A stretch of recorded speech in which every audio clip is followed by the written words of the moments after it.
समाचार के एक और नए दिन में आप सभी का स्वागत है। तो हर दिन के भांति आज भी हम लोग एक नए कोट के साथ स्टार्ट करेंगे। कोट कुछ इस प्रकार है: कठिनाई का मतलब असंभव नहीं, इसका सीधा सीधा यह मतलब है कि हमें और मेहनत करके सफलता के पास जाना चाहिए। तो हम लोग हमेशा जब भी हमारे लाइफ में प्रॉब्लम्स आती हैं उसको लेके हम रुक जाते हैं और हमें बहुत इफ़ेक्ट करती है, लेकिन वो प्रॉब्लम हमें रोकने के लिए नहीं आती, वो हमें एक तरह का चैलेंज देती है कि आप किस तरह से नई परिस्थितियों में आपका बिहेवियर रहता है, आप नया सीखते हैं। तो वही सीखते हुए हम आगे सफलता की ओर जैसे पहले बढ़ रहे थे उसी तरह हम अपना रास्ता कंटिन्यू करते हैं। तो उसी संदर्भ में हम अपने आज का सहयोग समाचार को कंटिन्यू करते हुए पहला आर्टिकल मैम के द्वारा। तो पहला आर्टिकल है जो कल डिस्कस करना रह गया था, उसके बारे में हम थोड़ा सा डिस्कस कर लेते हैं कि सुपर गरुड़ा शील्ड 2025 ये क्या है। इंडोनेशिया और यूएस एलाइड नेशन ने इसको शुरू किया है और इसका एक मोटिव है कि जो भी enhancing the regional security rising Indo Pacific tension, तो उसका जो इंडो पैसिफिक में जो टेंशन चल रहा है उसकी सिक्योरिटी को बढ़ाने के लिए किया गया है। और ये एनुअल मिलिट्री प्रैक्टिस है, इसमें मल्टीनेशनल मिलिट्री एक्सरसाइज होती है और ये 2019 से लगातार किया जा रहा है, हर साल किया जाता है। तो बस ये छोटा सा आर्टिकल था फैक्ट बेस पे। अगला आर्टिकल है हमारा ऑनलाइन गेमिंग को लेके। एडिक्शन हेडिंग है एडिक्शन नॉट प्ले। तो ऑनलाइन गेमिंग का जो बिल पास हुआ है कि हमें रियल मनी बैन करना है ऑनलाइन गेमिंग में, उसमें जो एक्सक्यूजेज आ रहे हैं कि ये प्ले है, तो उस पर कहा गया है कि ये प्ले नहीं है, ये लोगों को एक तरह से एडिक्ट कर रहा है। और एडिक्शन से उनको जो यूथ हमारा जब एडिक्ट हो रहा है गेम्स से, तो वो हमारे मेंटल हेल्थ को डैमेज कर रहा है। और मेंटल हेल्थ डैमेज कर रहा है, साथ ही साथ बच्चे क्या सीख रहे हैं उससे, वो झूठ बोलना सीख रहे हैं, अपने माता पिता से वो चीज़ें छुपाना सीख रहे हैं। कभी कभी ऐसा हो जाता है कि बच्चे अपने पापा या मम्मी का बैंक अकाउंट लिंक कर देते हैं गेम से, उसके बाद क्रेडिट कार्ड से पैसे उसमें कट रहे हैं और ये बात उनके मम्मी पापा को पता भी नहीं होती है कि ऐसा कुछ भी हमारे साथ चल रहा है। और जब वो बिल पे करते रहते हैं उसके बाद उन्हें चीज़ें पता चलती है, अच्छा ऐसा ऐसा भी हो रहा है। तो ये तरह इकोनॉमी पे भी हमारी कहीं इफेक्ट डाल रहा है और सुसाइड्स बढ़ रहे हैं क्योंकि बच्चे फ्रस्ट्रेट हो रहे हैं गेम्स को लेके और फ्रॉड भी बहुत ज़्यादा बढ़ रहे हैं इसमें। बाकी इकोनॉमिक लॉसेस तो हो ही रहा है। और इसका क्या है कि अगर हम इसको प्रॉपर बैन भी कर देते हैं तो कोई ना कोई लूप होल उसमें से निकल आ रहा है। इंडियन एक्सप्रेस का भी आर्टिकल था इसके रिलेटेड। हाँ, उसमें इंडियन एक्सप्रेस का ही आर्टिकल है। को बहुत बड़ा टॉपिक हाँ, बताया जा रहा है क्योंकि हिंदू न्यूज़पेपर कल आया नहीं था, तो ये इंडियन एक्सप्रेस के ही आर्टिकल्स है, उसी में था। और मेंटल हेल्थ पे बहुत ज़्यादा इफेक्ट डालता है गेम, जो भी गेम हम खेलते हैं।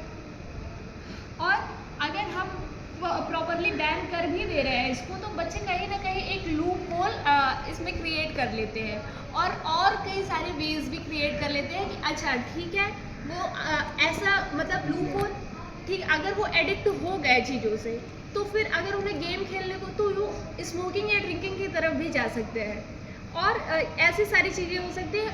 अभी हम इसमें कर क्या सकते हैं कि हम उन्हें और केयर प्रोवाइड कर सकते हैं और इमोशनल सपोर्ट प्रोवाइड कर सकते हैं, बैठ के उनसे बात कर सकते हैं कि कहाँ चीज़ें प्रॉब्लम कर रही हैं।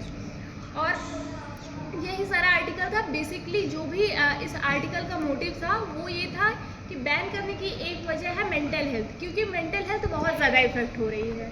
बेसिकली हमारे सोसाइटी में मतलब चीज़ें जब भी हम बचपन में चीज़ें पेरेंट्स के द्वारा हमसे दूर रखी जाती है, लेकिन वो जब हम एडल्ट बनते हैं तो अचानक हमारे हाथ में फुल फ्रीडम आ जाता है, तो वो बैलेंस क्रिएट नहीं होता। हम बचपन में अपने छोटे भाई बहन को देखें तो उनको फ़ोन से दूर रखा जाता है, लेकिन उनके हाथ में जब फ़ोन आता है तो उनको पता नहीं होता कि किस तरह से इसका सही यूज़ करें। तो यही है कि अगर जो इसका इसी कंपैरिजन में चाइना यूएस को हम देखें तो वहाँ चीज़ें रेगुलेट होती हैं।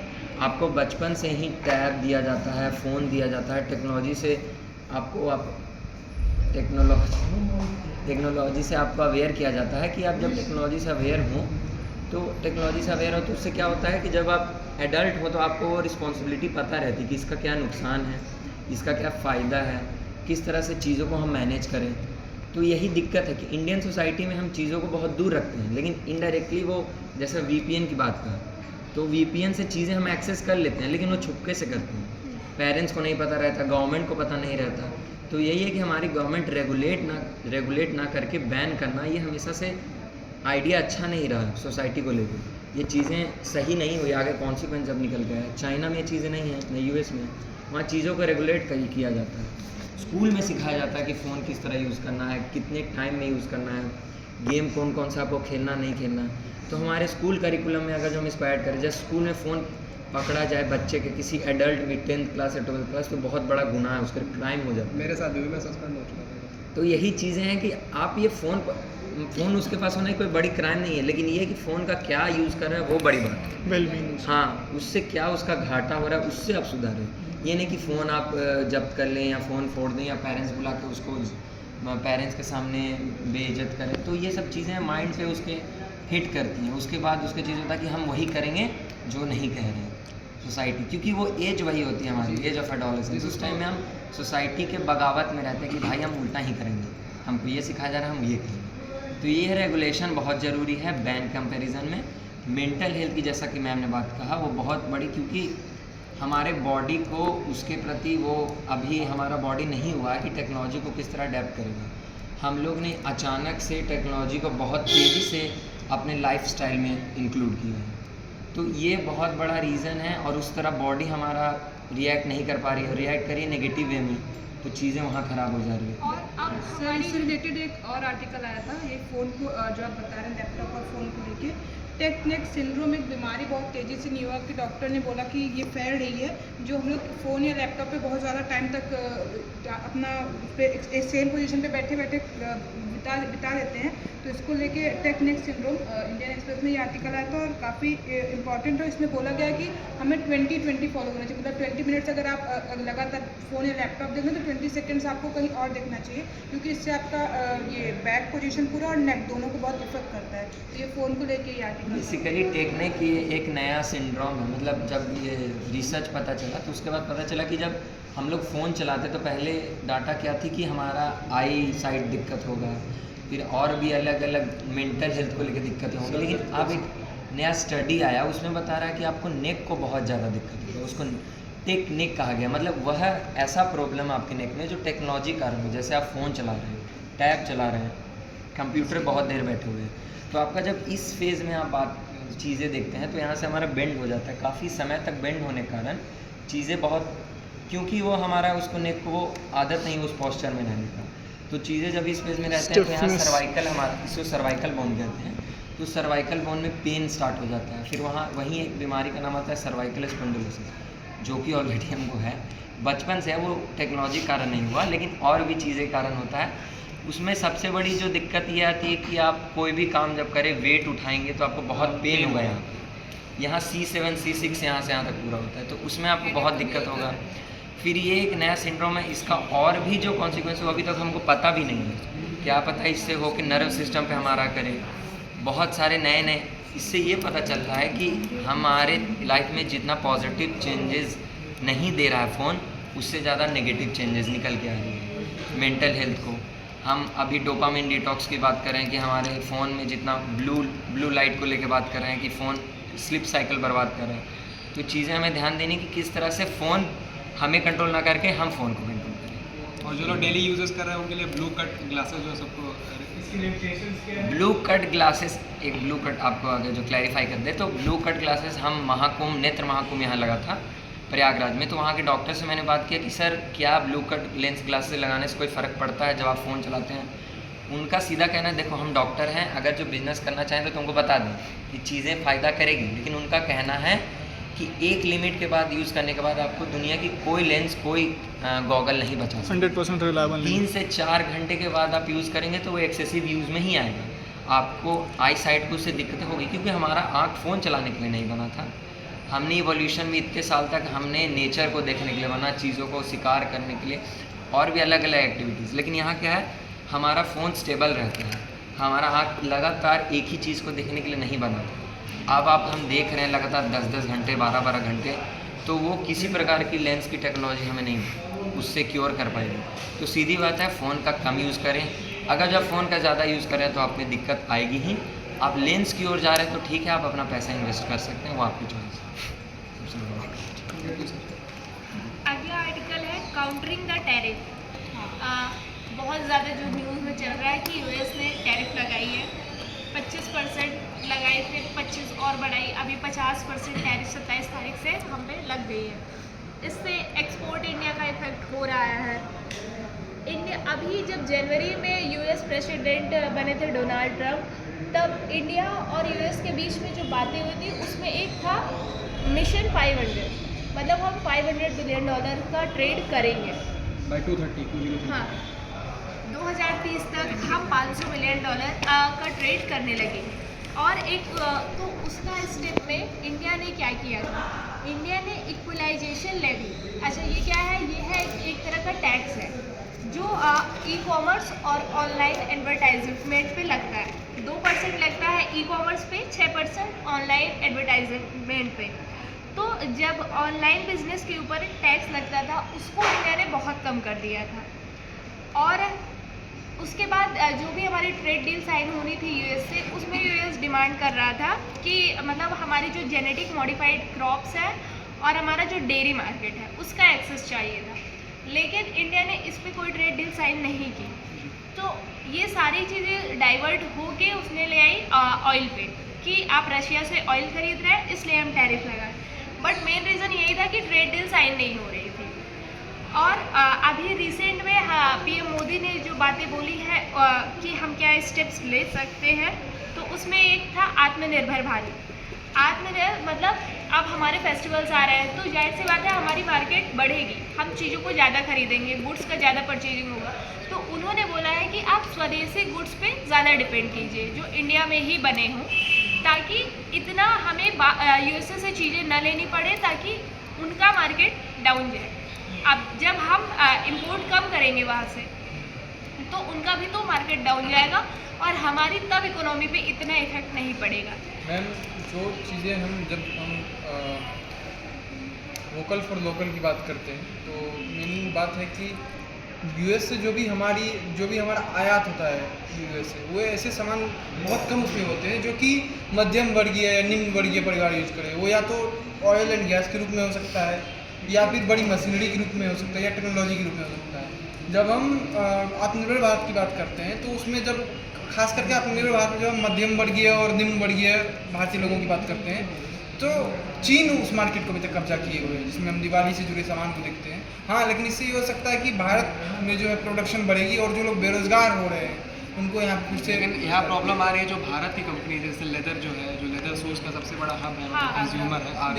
इसके अलावा एक और सोल्यूशन है, जैसे रसिया ने अपना मार्केट एक्सेस दिया है, इंडिया को देने की बात चल रही है अपना मार्केट एक्सेस। अच्छा, एक और चीज़ है कि यूएस ने जो टैरिफ लगाई है वो उन चीज़ों पे लगाई है जो जिसमें हम ज़्यादा इफेक्ट हो, मतलब जो चीज़ें यहाँ से यूएस लेता है उस पर टैरिफ नहीं, जैसे फार्मा पे उसने टैरिफ नहीं लगाई है सेमीकंडक्टर्स में भी नहीं है। हाँ, इतना ज़्यादा मतलब बहुत ज़्यादा हम एक्सपोर्ट करते हैं फार्मा हमारा, तो उस पर इतनी टैरिफ नहीं है। तो ये बेसिकली चीज़ें हैं कि हाँ ठीक है, हम परेशान हो इस पर, हमारा एक्सपोर्ट कम हो। बेसिकली यूएस चाहता यही है कि हमारी इकोनॉमी डाउन हो, क्योंकि हम एक्सपोर्ट नहीं आपने जो करेंगे। पहला न्यूज़ बताया था वो थोड़ा सा और मैं चाहूँगा एक बार समझा दें कि इंडोनेशिया के साथ यूएसए का क्या चल रहा है अभी बॉन्ड इंडो पैसिफिक में उसको लेकर। सर वो एक मिलिट्री एक्सरसाइज है जो 2019 से हमेशा मतलब हर साल होती है एनुअल। हाँ सॉरी 2009 से 2007 तो ये और ये बेसिकली मिलिट्री multinational एक्सरसाइज है। है। तो मतलब इसमें अभी एक्सरसाइज भी जो हो रहा है उसमें सबसे बड़ी बात तो ध्यान रखने वाली है, वो एक नया एंगल ऐड करने वाला कि इसमें चाइना नहीं है, ना इसमें चाइना एज अ ऑब्जर्वर है, ना इसमें चाइना एज अ पार्टिसिपेंट है। कोई भी मिलिट्री एक्सरसाइज होती है तो उसमें दो तरह के नेशंस कंट्रीज़ होते हैं।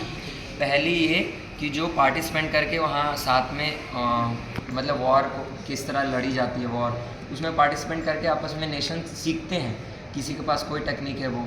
दूसरी ऑब्जर्व करती है कि चीज़ें कैसे चल रही, जैसे इंडिया एज अ ऑब्जर्वर है इसमें, लेकिन चाइना को इसमें दोनों में नहीं रखा और इसका नाम भी है इंडो पैसिफिक। चाइना हमेशा से विरोध किया है कि जो इंडियन ओशन है वो इंडियन ओशन नहीं है, एशियन ओशन है। मतलब इंडियन ओशन नाम ना देके उसको कुछ और बोला जाए, क्योंकि उसको ये चीज़ें पसंद नहीं कि इंडिया की संप्रभुता दिखा रही कि कोई ओशियन या कोई महासागर एक किसी country के नाम पे, देश के किसी- नाम पे।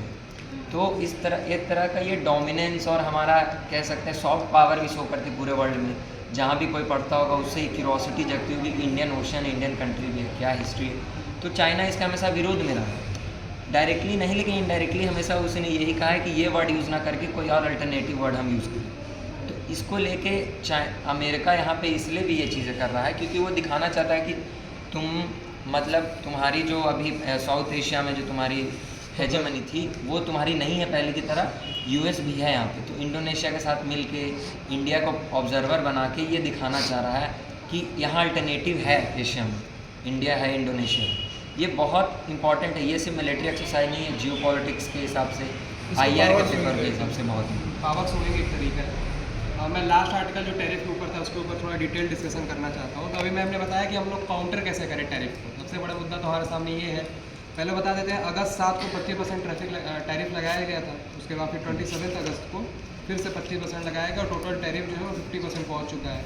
तो ये बहुत एडवर्स इफेक्ट इसके हमारे मार्केट पे देखने को मिलेंगे, खासकर जो लेदर इंडस्ट्री है हमारी, जो आगरा के शूज़ हैं जो सबसे ज़्यादा कंज्यूम किए जाते हैं यूएस में, वो इंडस्ट्रीज हो गई, चाहे और भी कुछ इंडस्ट्रीज हैं जिसमें बहुत ज़्यादा इफेक्ट पड़ने वाला है।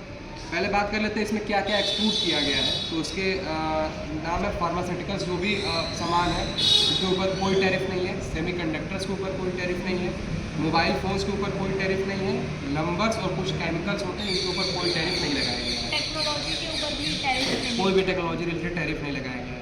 अब इसमें ये आयरनी वाली बात ये है कि अभी जब फरवरी में मोदी ट्रम्प मीटिंग हुई थी तो उसमें ये डिसाइड किया गया था, जो मैम ने बताया कि 500 बिलियन का जो है रेट किया जाएगा बाई 2030। तो ये अजीब भी बात है कि उसके बाद मतलब एक बात होने के बाद, एक डील होने के बाद इस प्रकार का टैरिफ इम्पोज कर रहे हैं ट्रम्प। मतलब कि ये मूड के हिसाब से चल रहा है, ना कि एक प्रेसिडेंट होने के नाते जो एक पोस्ट होल्ड करते हैं उसकी क्रेडिबिलिटी के साथ। यूएस कभी भी स्टेबल IR इंटरनेशनल रिलेशन किसी देश के साथ लेके नहीं चला है। जब से डोनाल्ड ट्रंप आए हैं वो स्टेबिलिटी मेंटेन ही नहीं करा। हमारा है कि हम हमेशा नॉन अलाइन रहे, इतिहास गवाह है, हम इतिहास में भी लेके आए, एंसेंट टाइम में भी, तो हम किसी पे हमला पहले कभी नहीं करते थे। हमेशा हम, हमारा न्यूक्लियर पॉलिसी भी, अगर जिसमें ऐड करना चाहें आप, तो न्यूक्लियर पॉलिसी भी हमारी वही है कि हम पे पहले कोई न्यूक्लियर बम से हमला करेगा तो दूसरा मौका हम उसे नहीं देंगे, और सर पहला मौका हम नहीं देंगे। हमने इस तरह की परिस्थितियाँ अपेक्षित भी की थी, क्योंकि आपने बताया कि हम नॉन अलाइन, जब हम नॉन अलाइन से ऑल अलाइन हो रहे हैं, हाँ। तो जब हम ऑल अलाइन हो रहे हैं तो इस प्रोसेस में, क्योंकि जब हम नॉन अलाइन थे तो हमारी भूमिका उतनी ज़्यादा नहीं थी क्योंकि हम तो उससे हट गए, अब हम ऑल अलाइन तो अब हर जगह हमारी भूमिका जारी है। पहले क्या था कि हम अपने कंट्री तक सीमित थे, लेकिन हम अपने कंट्री में रहेंगे। हमारी अगर जो आप देखें नेहरू जी के टाइम पे, हमारे पहले प्रधानमंत्री, उनके टाइम पे हमारी क्लोज्ड इकॉनमी थी। हम एक्सपोर्ट भी अपना, इंपोर्ट एक्सपोर्ट कुछ नहीं था, हमारा किसी से कोई देश से संबंध नहीं था। लेकिन जब लिबरलाइजेशन, प्राइवेटाइजेशन और कैपिटलाइजेशन आया, चीज़ें जब खुली पूरा मार्केट, तब से हम इंडिया बाहर की चीज़ें यूज़ करें, हमारी चीज़ें बाहर जाने लगी। तो यही हमारा बेसिक था कि हम अपना क्लोज रहेंगे, लेकिन क्लोज इकॉनमी सही से नहीं चल पाई। अब है हमारा कि सब पे निर्भर, क्योंकि हम अब एक ग्लोबल विलेज कहा जाता है, पूरे वर्ल्ड का ग्लोबल विलेज। अभी आप देख सकते हैं टैरिफ है, कितना कह सकते हैं बड़ा रीज़न नहीं है, लेकिन टैरिफ इंडिया के वुमेन्स पे इफेक्ट कर रहा है। कितनी बड़े लेवल पे चीज़ें वुमेन पे इफेक्ट करा कि इंडिया की वुमेन, हाँ, आज भी वो आर्टिकल आया है, एडिटोरियल बन गया। एडिटोरियल में चीज़ें और विस्तृत रूप में यही कही गई हैं कि इंडिया के जो लेबर इंटेंसिव जो भी सेक्टर हैं, जैसे लेबर इंटेंसिव, जैसे एग्जांपल ले सकते हैं जिसमें लोगों का बहुत ज़्यादा इंगेजमेंट है, लेदर मेकिंग, लेदर से चीज़ें मेकिंग, टेक्सटाइल मेकिंग, आप कहें डायमंड से चीज़ें जब भी हो, तो इंडिया, अब हम एग्जांपल है अडानी साहब, तो डायमंड को लेकर उनका बहुत बड़ा बिजनेस है। इंडिया बहुत बड़ी, हमारे पास डायमंड नहीं है, हम diamond as a raw material लाते हैं, हम उसे रॉ मटेरियल से फिनिश गुड बनाते हैं, फिर यहाँ से एक्सपोर्ट करते हैं। तो चीज़ें यही है कि यहाँ सबसे ज़्यादा जो इस सेक्टर में है वो वोमेन्स हैं, और वोमेन को इस पर सबसे ज़्यादा इफेक्ट पड़ रहा है। पहले ही हमारे देश में, जैसा कि हम कल परसों बता चुके थे कि हमारी जो वर्क फोर्स है वोमेन की, वो बाकी सब कंट्री के कंपेरिजन बहुत कम है, 20 से 30% कम है, और इसके आने के बाद चीज़ें और वर्स्ट होने जा रही हैं। तो इंडिया के जो हमारी मतलब गवर्नमेंट है, उसको लेके पॉलिसी ध्यान देना चाहिए कि वोमेन को किस तरह से सिक्योरिटी दें, हम किस तरह से उनकी जॉब को सिक्योर कर पाएँ। क्योंकि अगर जो वोमेन, हम लोग पहले ही काफ़ी वोमेन एम्पावर्ड वोमेन को लेके आगे चीज़ें बता रहे हैं कि किसी तरह से वोमेन को एम्पावर किया गया। हाँ, तो इस पे बहुत बड़ा कह सकते हैं स्टॉप पर रुकने का एक रीज़न आ जाएगा कि चीज़ें और धीरे चलने लगेंगी। हम पहले इस फेज़ में थे कि किसी तरह से वोमेन हमारे देश में उभर के आ रही थी, लेकिन टैरिफ लगने के कारण उनको इकोनॉमिकली इंडिपेंडेंट जो हो रही थी औरतें, वो नीचे और चली जाएंगी, उनसे उनका जॉब छीन लिया जाएगा, उससे और सारी रीजंस आएंगे। तो ये ध्यान देने वाली है। सेम एडिटोरियल को कंटिन्यू करते हुए अब उसमें ये भी डिस्कस किया गया था कि हम लोग ये जान रहे हैं कि जो रसिया से हम लोग ऑयल एक्सपोर्ट कर रहे हैं वो एक कॉज है टैरिफ का, लेकिन एडिटोरियल में के जो राइटर उनका कहना है कि ये भी बात, जो पॉलिटिकल रिसर्चर हैं उनका मानना है कि अगर भारत एक्सपोर्ट या इम्पोर्ट ना करता है रशियन ऑयल, उसके बावजूद भी टैरिफ लगाया जाता है, वो हो सकता है डिफेंस के नाम पे लगाया जाता है कि आप डिफेंस वेपन ना खरीदिए वहाँ से। तो कॉज ये ज़रूरी नहीं है कि रसिया का और मतलब यूक्रेन और रसिया का सॉरी वो है जिसकी वजह से जो हम लोग एक्सपोर्ट कर रहे हैं। बेसिकली कॉज वही है कि हमने अपनी डेयरी मार्केट और हमारी जो मॉडिफाइड जेनेटिकल क्रॉप है उसका एक्सेस उनको नहीं दिया है। और अभी इंडिया इसमें क्या कर सकता है कि हम और देशों से अपना जो ट्रेड है उसको और डीपेन करें, अच्छा करें और इसको एक अपॉर्चुनिटी की तरह लें, क्योंकि इसके पहले भी हमारे पास 1991 में ऐसा हुआ था कि बस 2 हफ्ते के फॉरेक्स रिजर्व बचे थे, तब हम LPG ले आए थे। ये भी हमारे लिए अपॉर्चुनिटी है कि हम मेजर इकोनॉमिक चेंजेस लेके आएँ, रिफॉर्म्स लेके आएँ, ताकि हमारी इकोनॉमी और बूस्ट कर सके इस टाइम पे। और हमारा हम मल्टी सेक्टरल डोमेस्टिक रिफॉर्म कर सकते हैं, जैसे PPP, पब्लिक प्राइवेट पार्टनरशिप, इसको प्रमोट कर सकते हैं, जिससे जो ये चीज़ें होंगी तो ज़्यादातर चीज़ें जो हम आत्म भारत मतलब से लिंक करके चीज़ें कर पाएंगे। जैसे हमारे देश में जो हमारा माइंडसेट है बिज़नेस के प्रति नहीं है, कुछ ही स्टेट को छोड़ दिया जैसे गुजरात या मारवाड़ी कम्युनिटी या बनिया कम्युनिटी हमारे देश की, उनसे वही ऐसे लोग हैं जो बिज़नेस को लेके बहुत ज़्यादा सीरियस रहते हैं। उनके दिमाग में यही रहता है कि हम बिज़नेस ही करेंगे। लेकिन जो हमारा देश का माइंडसेट है गवर्नमेंट जॉब को लेके या कोई ऐसा फिक्स्ड रहना चाहिए कि एकदम सिक्योर जॉब रहे, उसके कारण जो एंटरप्रेन्योरशिप है हमारे देश में वो बहुत ज़्यादा हिट करती है। अगर जो इससे हम ध्यान दें कि प्राइवेट पार्टनरशिप जैसा कि मैम ने कहा, उससे यही सरकार कह रही है कि पब्लिक भी आगे चल के अपना एक बिज़नेस, स्मॉल बिजनेस ही स्टार्ट करे और उससे हम इकॉनमी को सपोर्ट दें। तो हम इसी सेट को आगे बढ़ाते हुए अंतिम आर्टिकल की ओर चलते हैं। अंतिम आर्टिकल ये है कि हम हर दिन एक इम्पॉर्टेंट डे डिस्कस करते हैं। तो कल का जो इम्पोर्टेंट डे था प्रधानमंत्री जन धन योजना, आप सभी लोग जानते होंगे, हर कोई सुने होंगे, नहीं जानते तो हम बता दें। प्रधानमंत्री जन धन योजना एक ऐसी योजना है जो हमारे PM के द्वारा इनॉग्रेट की गई। उसमें बेसिकली यही था, आपको एक स्टेटमेंट याद होगा जिसमें हमारे पहले प्रधानमंत्री नेहरू जी के द्वारा कहा गया था कि 1 रुपये हम अगर जो सेंट्रल से भेजते हैं, राजीव गांधी के द्वारा कहा गया था कि 1 रुपये हम अगर जो सेंट्रल से भेजते हैं या कोई भी योजना के तहत, तो वो गांव तक पहुंचते पहुंचते 10 पैसा 15 पैसा बचती है। तो चीज़ों को ट्रांसपेरेंट करने के लिए वहाँ तक चीज़ें सही से पहुँच पाएँ, 1 रुपया तो 1 रुपया ही पहुँचे उनके खाते तक। इसीलिए जनधन योजना 0 बैलेंस अकाउंट खुलवाएगी। जो कोई भी गरीब है या जो कोई भी नीडी पीपल है जो कभी भी अकाउंट से अवगत नहीं हुए, उनको अकाउंट खुलवाया गया और उनको अकाउंट से फाइनेंशियल लिटरेसी दी गई या फाइनेंशियल इंक्लूजन देते हैं कि हमारे देश में जो अकाउंट है या क्रेडिट कार्ड ये सब चीज़ें हैं, ये इलाइट लोगों को ही पता है, मतलब वो जो एजुकेटेड हैं, अवेयर हैं, लेकिन वो जो निचले तबके के लोग हैं उनको पता ही नहीं है कि इसका यूज़ कैसे किया जाए, इकॉनमी में बैलेंस कैसे किया जाए। तो ये बेसिकली कल के दिन 11 साल हो गया प्रधानमंत्री जन धन योजना का, तो उसमें यही डाटा निकल के आई। ये बहुत पॉजिटिव निकल के आई कि पहले अगर जो हम यही देखा जाए तो हमारे हाउस होल्ड जो लोग थे वो करीब 30 to 40% ही लोग के पास अकाउंट था, लेकिन अब करीब 100% हो गया। इसमें सर मैं एक नया डाटा ऐड करना चाहूँगा। कुछ महीने पहले मैंने एक कॉम्पिटिशन में भाग लिया था, वहाँ महिला सशक्तिकरण पे बात चल रही थी। तो मुझे वहाँ पे जो मुख्य गेस्ट के तौर पे आए थे वो सांसद जी थे, उन्होंने बताया कि अभी पूरे इंडिया में जो सबसे ज़्यादा अकाउंट्स है, पुरुषों से ज़्यादा अकाउंट्स सब महिलाओं के पास है। और उससे भी बड़ी बात यह है कि उन अकाउंट्स में पुरुषों से ज़्यादा पैसा महिलाओं के पास है, पूरा अगर मनी को जोड़ा जाए तो ये एक बहुत ही पॉजिटिव न्यूज़ है हमारे सोसाइटी के लिए। इसका एग्जाम्पल बेसिकली उज्ज्वला योजना के तहत पैसा अकाउंट में उनके डायरेक्ट जा रहा है वुमेंस के, वहाँ पावर हो रही है। तो इसी आर्टिकल को डिस्कस करते हुए हम आज यहीं रखते हैं, फिर कल मिलेंगे इसी नौजी के साथ। धन्यवाद।